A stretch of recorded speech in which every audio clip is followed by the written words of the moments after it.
வண்டி new vehicle ஒன்று எடுத்துருந்தேங்க. GPay பண்ணுறதுக்கு வந்து பிளேஸ் தேடிட்டு இருந்தேன். அப்போ பார்த்தீங்கன்னா இன்ஸ்டாகிராமில் பார்த்தேன், இவங்க ப்ரொஃபைல் கிடச்சிச்சு.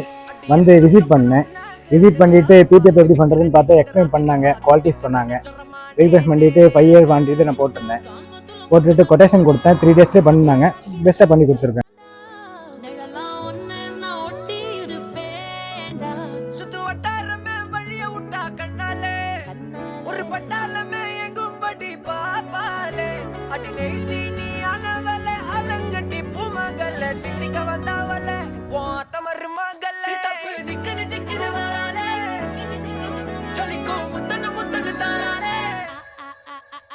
Chicken